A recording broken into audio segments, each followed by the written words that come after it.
What's going on, everybody? It's your boy A-Twice back again with another video. Now, as always, before I get started, I'd like to thank each and every one of y'all that have been watching the videos, liking them, subscribing, all that good stuff. I appreciate the feedback, whether it be good, whether it be bad, whether it be suggestions or whatever.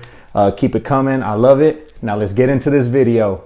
Now today I'm going to do something a little bit different for you guys. I was watching TV a couple of days ago, and I was Saved by the Bell came on, and I love Saved by the Bell. So I was like, who does not love Saved by the Bell, or at least like it or know of it? I grew up on it. I remember staying the night in my cousin's house and waking up on Saturday mornings when it was still brand new. That's how old I am.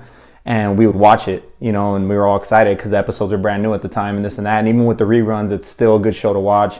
I consider myself pretty much an expert. I know there's a bunch of people that are going to question that and start asking me all these questions, but whatever, take your best shot. But today what I'm going to do is I'm going to watch a specific episode for you, and I'm going to review it, tell you what I think, and we'll go from there. Now, when I first thought of this idea, the first episode that popped in my mind that I think is the most infamous episode is The Fight. It's called The Fight. It's season 5, episode 1. And from me already saying The Fight, all you Saved by the Bell fans are already going to know that I'm talking about the episode where Zack and Slater, best friends, end up coming to fisticuffs over, of course, a female. So what I'm going to do today is I watched the video probably 3 times, maybe even 4 within the last day or so, taking notes, re-jogging my memory for the things maybe I didn't remember. And what I'm going to do for you is I'm going to recap the episode. There's also a different a subplot with Lisa. I'll get a little bit into that, but I'm mainly going to focus in on the Zack and Slater issue. I'm going to tell you who was at fault, who was right, who was wrong, and who actually won the fight. So this episode kicks off like it always does. It shows the hallway, the infamous hallway of Bayside, where all the lockers are, where Mr. Belding's office is, and the stairs up in the top left-hand corner. Zack's walking down the stairs, and right away, he comes down and he says, "Hey, it's senior year. So glad we're seniors." Blah blah blah. First thing that stood out to me was his outfit. Yes, it was the 80s/early 90s. But this outfit is like head to toe, like denim shirt with like faded white stripes and obviously denim pants, and just does not hold up well whatsoever. So the first, sign of dialogue is between Zack and Slater, talking about how excited they are to be seniors, and they end up coming across this freshman who obviously is oblivious to the way things work and doesn't know Zack and Slater. They play a little prank on him about buying a hall pass. They make him buy a hall pass, whatever. But after they trick the kid and he walks away, they do something that a bunch of people used to do back in the 90s, which was when someone said something stupid or whatever, they would go like, duh, like that, and back then it didn't seem so horrible. But like now in today's age, I could not even imagine anyone even trying to do like that hand signal with the whole saying duh thing. It's obviously not politically correct or anything like that. So to see it in the show now is kind of like cringy, but obviously back then it was something that was common and nobody really cared. So now the whole gang is in the hallway, and they're talking about that there's this senior kickoff party with no parents, no Principal Belding, no chaperones, and they're excited for it. As soon as they mention that, Mr. Belding comes down those same stairs, and he's obviously bald in the entire series, or going bald. But in this episode, he's wearing a pretty bad like wig that looks like a mullet tied into a ponytail. I don't think I have the picture, but I used to have long hair when I was like in 2nd grade, and to no one's fault, maybe my mom's, I don't know, sorry. It was cut and styled like a legit baby mullet for my 2nd grade picture, but whatever, it's a funny picture. I have to try to find it. I guarantee I won't find it to put in this video, I'm sorry. But yeah, anyways, his looks like a mullet tied into a ponytail, which a mullet is horrible as it is, and I don't even think a male ponytail is that great either, but the two combined was just kind of like not a good look. So now to the main parts of the story. So the bell rings, they all go to class except for Zack, of course, because he gets to do whatever he wants. He goes to his locker. Everyone else is in class. Female that we've never seen before comes, obviously, to make things easy. Her locker's right next to Zack's. What a coincidence. Zack sees that she's a pretty attractive lady.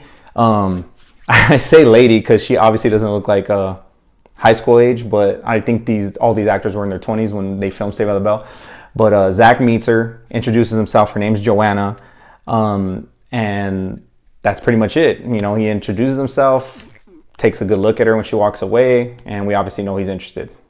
Now, cut to the next scene. Right next, we see Slater walking into class. I don't even remember what class it is or whatever, but he says hi to Jesse and Callie, and then notices Joanna too.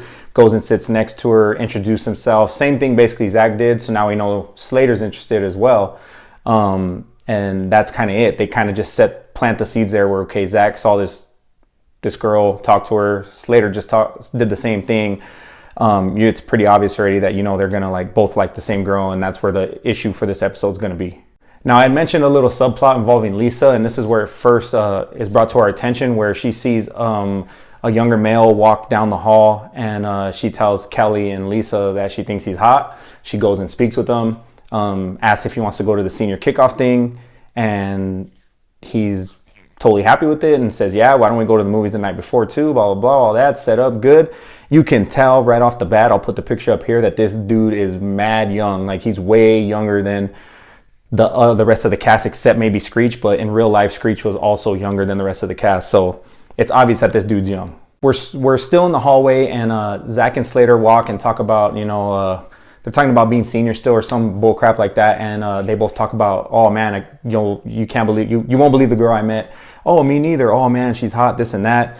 You could tell it's a sign of the times, because Zack says, when my girl will make all the rest of the girls, no, my girl makes Madonna look like Bart Simpson. So obviously early 90s references. Yes, The Simpsons is still on, but it's not good anymore and hasn't been for years. Madonna's still a person that's in the eye, but she's not relevant like she was in the early 90s. So it definitely shows its age right there. But they've set up this little, hey, we should double date to the dance or blah, blah, blah, all that. So it's like, oh, okay, cool. So you can obviously see where this is headed. Next scene is at the Max, obviously the local restaurant that I wish was real and always wished I could have went to when I was a kid.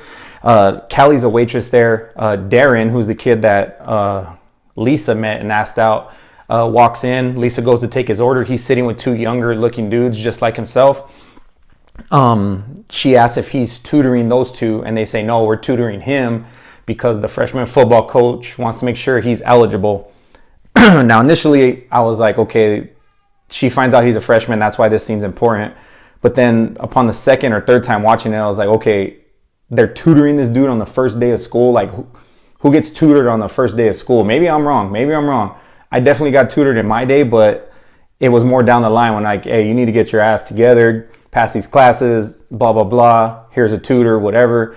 But the first day, and they're already worried about being eligible. Is this fool that big of a dipshit that they need to cling on to him the first day of school? But anyways, the point of that scene being that Kelly finds out that Darren's a freshman, and Lisa, obviously being a senior, asked him out. She tells Jesse, and they both know she's going to freak out about it.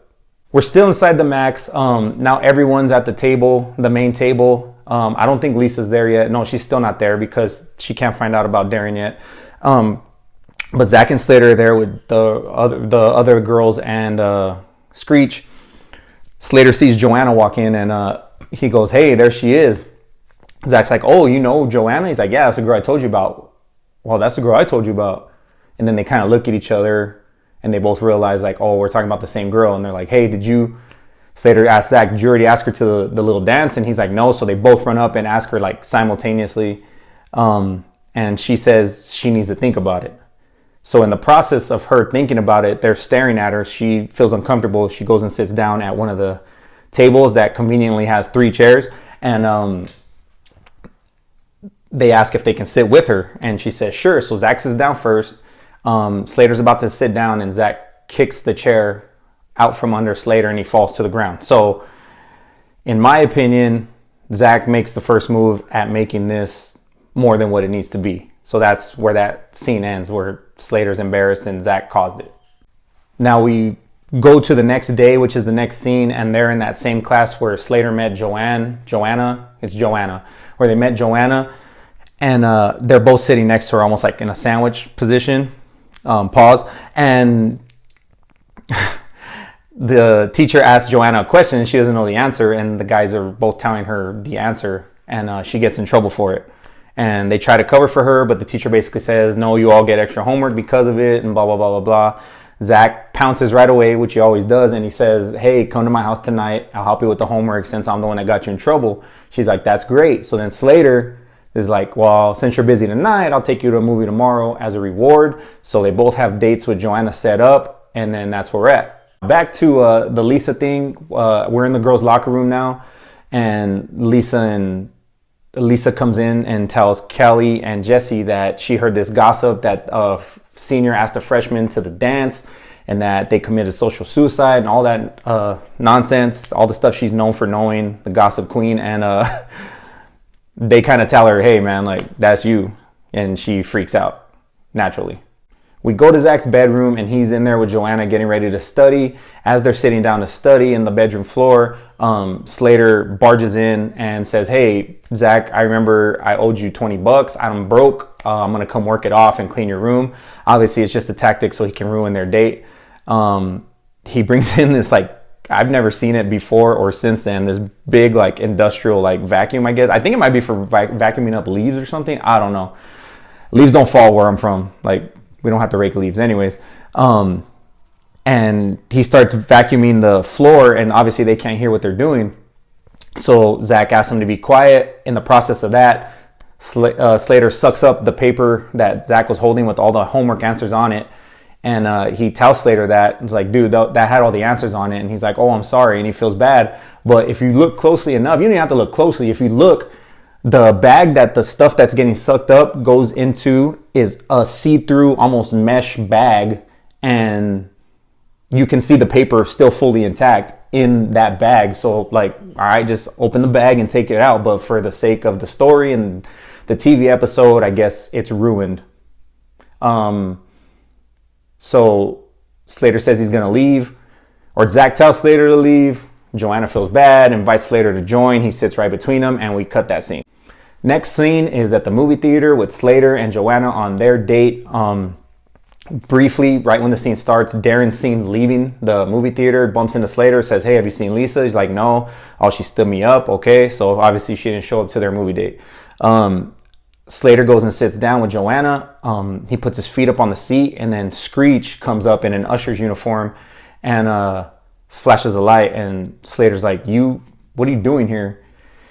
I think right then and there, okay, it's a TV show, right? But still, right then and there, if I'm Slater, I know that Zack uses Screech for all his little antics and all his little plans throughout all these seasons and episodes. I know for a fact Screech has never worked at the movie theater, and he's here now. When I happen to have a date, I would just be like, okay, something's about to happen. But again, for the sake of the show, we'll ignore that. He says he's going to watch him. All right, cool. He walks away. They start talking in their seats, waiting for the movie to start. Zack is seen giving money to, I guess, is an actress. And she walks up to Slater and says, hey, I'm your, hey, son, acting like her mom, his mom. And, oh, I thought you invited me to the movies, and says it's her birthday and makes Joanna feel bad. And he's like, that's not my mom. So I think Joanna's about to believe him. But then Screech comes down and is like, hey, Mrs. Slater. So it makes her believe, dude, this is this dude's mom. So she feels bad. She scoots over. The actress sits down in between them and ruins the date. Slater looks back, and Zack's in there in the background laughing, so we know Zack did it. All right, so now we're back in the hallway. We see Slater coming down the stairs. Zack's at his locker. Slater approaches Zack pretty angrily. You can tell he's like irritated, and he walks up and says like, hey, like what's the deal? And Zack initially is like, hey, what's up? Like, not even mad. And he's like, ruining my date wasn't funny. And he's like, well, like you ruined mine. He's like, well, you started it by making me look at a jerk when you kicked the chair out at the max and I fell. He's like, well, that's what you are. And he tells Slater, get out of my face. And then he's like, and what if I don't? And he's like, I'm going to make you. So this is where we get into the analyzation of who started the fight, who was at fault. I'm going to get more into it at the end, but this is a big moment because Zack, it's all words up to this point. Zack pushes him first. Slater, being the stronger dude, pushes him, and Zack rams into the back of the locker. So I think that's a worse push, obviously. Zack takes it a step further, punches Slater. Slater, being a wrestler, grabs Zack, takes him to the floor. While they're on the floor, punches him in the face, and they both wrestle evenly, I guess, until they both stand up again, and Mr. Balding breaks it up. And then that cuts that scene. So that's where we're at. Next, a scene that's not super important, but I'm going to mention it just because it's in there. It's the guys that just finished fighting. They're both sitting in chairs in Mr. Balding's office. Mr. Balding tells them a story about how he fought with his best friend. He makes the guys shake hands. They do it. You can tell they don't mean it, but Mr. Balding thinks he solved the problem. So that's the end of that scene. Next, we see Lisa at her locker in the same hallway. It's always the same hallway. And Darren approaches her like, hey, you didn't show up to the movies. And she's like, yeah, basically I didn't know you were a freshman when I asked you out, so it's not going to work out. This scene really makes Lisa look pretty sorry and like kind of like an ass, because she could have just called the dude or told him at school like, hey, I'm not going to make it to the date, and then it would have been the end of that. But she didn't. She tells them they can't go out. That's the end of it. That they can't go out. He walks away all sad, makes her feel bad about it, but that's it. That's all we hear about it. We don't hear anything else about them two moving forward until the end. And I'll get to that, but that's all we hear at that point, that they stopped talking there and that was it. So surprise, surprise, there's more than one hallway in Bayside High, and Joanna's standing in it. So this is the next scene, and Slater and Zack approach her like, hey, like, you know, who do you pick? You need to make a decision right now. And she's like, forget both of you. You ruined my first week at a new school. I'm so embarrassed. If you're going to fight over someone else. She walks away. That's the last we see of her ever. And the guys act like they're going to fight again, but Mr. Balding comes, is like, oh, I'm glad you guys are getting along. And then the scene ends there. So no more Joanna for the rest of this episode. So now we're back at the Max again, and everyone's there. Well, not everyone, but it shows like all bunch of people, like the party started. It's the official senior kickoff party. I know Kelly and Jesse are there, and Screech. Lisa walks in with Darren, and they're holding hands, and everyone gets quiet and stares at them. And then Darren's like, did I not button my pants or something? She's like, no, everyone, you know, you're my date and I'm proud of it, blah, blah, blah. And that's fine. Happy ending, of course. That's what we come to expect from these shows. But at the same time, the last time we saw him, she was basically telling him like, we can't hang out or whatever. And he walked away all sad. And then all of a sudden she's showing up. I think there just needed to be a little something there that showed she apologized or something like that. But this just makes that Darren dude look stupid, because now all of a sudden, like, that was the last thing she told you. And then you're at this party with her anyways. I would have been like, screw you, I'm not doing it. But anyways, that's their little happy ending. They're at the party together, so whatever. All right, so we've arrived at the climax of the episode, pretty much the ending here, where Screech asks the girls if they've seen Zack or Slater, and the girls are like, I don't think they're going to show up because of the fight. Zack walks in first, says what's up to everyone. They ask, oh, have you seen Slater? He's like, Slater who? Like he doesn't know him, all stupid and immature. Slater walks in, goes to the table as well. They're both standing next to each other. He says he wishes everyone a good senior year, but he's going to sit somewhere else. And he walks away. Kelly asks Zack to dance, and he's like, we'll dance the next song. I'm going to go get some punch. So we follow Zack as he's walking to the punch bowl. As he gets to the punch bowl, it may be a millisecond, but Slater grabs the little ladle for the soup. The punch first. And Zack grabs it. I had to watch it a couple times, but Slater was there first, and then Zack grabs it. And they basically like, hey, I was here first. No, I was. Slater says, let go before I make you wear it. And Zack says like this, and he legit pours the punch on Slater. And then so Slater does it back to him.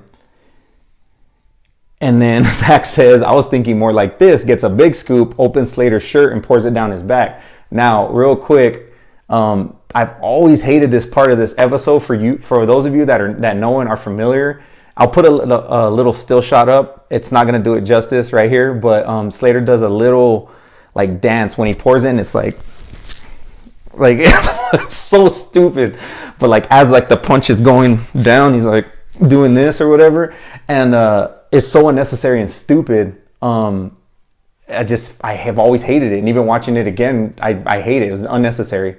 But anyways, so he recovers, I guess, dances the punch out, and he grabs it and pours it down Zack's pants. So Mr. Balding comes up, says, what's going on here? He said, we're nothing a black guy couldn't fix. They're about to fight again. They try to scrap. Mr. Balding gets in the way. He's still wearing that wig. The wig falls in the punch bowl. The guys both notice. They point and laugh at him, and all of a sudden realize like, oh my God, why are we fighting? And we're friends. We look stupid right now, this and that. So all it took was that funny moment to happen for them to realize it, which I guess is cool because you don't want to see Zack and Slater not as friends. But it was just such a quick resolution. Like, all that had to happen was one funny moment and then you realize it or whatever. So that's where the episode ends. They're friends again and happily ever after, I guess. All right, so now my analysis, I guess you could say, as for who was at fault for starting the fight, who deserved to go out with Joanna, and who actually won the fight. That's where I'm going to go with this. You're going to have to excuse me. I'm going to look at my notes because I had to write this down. I never took notes in school. I'm taking notes on Saved by the Bell, whatever, dude. I'm a grown-ass man. Do what I want. So who started it? Well, let's go here first. Zack meets Joanna first. It's just by chance. It's just by luck. So you can give him that, but it doesn't really hold a lot of water. Honest mistake. They both met her. They both liked her. So no one really gets a head or a point there. I think where this actually starts is when Zack kicks the chair out from Slater at the Max. So that's blow number one. Slater ruins their date. So we're 1-1. Zack ruins Slater's date. So now it's 2-1. And then let's see. And okay, so then Slater approaches Zack angrily. So I don't know if Zack thought that it wasn't going to get violent or mean like this. So maybe you can say it was Slater's fault at that point because the way he approached Zack. But even when it was still just talking, Zack laid hands on Slater first. He pushes him first. Okay? So I believe that this is all Zack's fault. Like, I don't even think it's close. I think Zack started it. Zack made it go further than it needed to. And something else I thought of right before I started recording this was they fought over Kelly in the earlier seasons, and fair and square or not or whatever, Zack won over Kelly. So he got Kelly.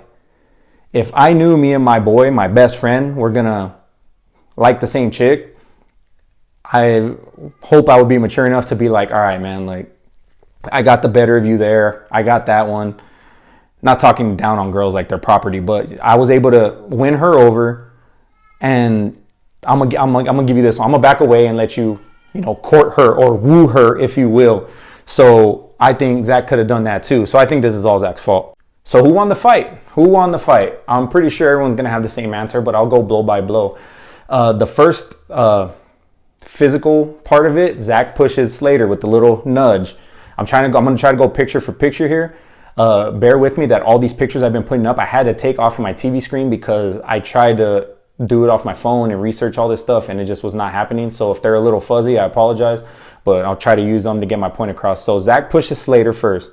Slater pushes Zack. Zack hits the locker with some great force. So I think Slater gets the better of the pushes. Zack gets in a good punch, but it doesn't knock Slater down. Slater grabs him, takes him to the ground pretty easily, and is on top of him, punches him in the face once. So they both pushed each other once, punched each other once, but Slater took him to the ground and is on top of Zack for the whole time until they stand up. So it's realistically not even close. If they wouldn't have broke that up, I gotta imagine Slater being a wrestler and all that stuff, and the bigger dude, he's not necessarily bigger, but he's more athletic and in shape, probably would have whooped Zack's ass. So I'm giving this fight unanimous decision to AC Slater. He deserved the girl. He didn't start the fight, but he won the fight. And that's my opinion. All right, everybody. So that's going to be it for today. Let me know what you thought about this video. Something a little different. I wouldn't mind doing more of these. If there's an episode of Saved by the Bell you want me to review, or you want me to determine the factor in something that happened on that episode, let me know. Leave a comment down below. Don't forget to like and subscribe. Also, thanks again for watching. I appreciate it. I love each and every one of y'all, and I'll see you next time.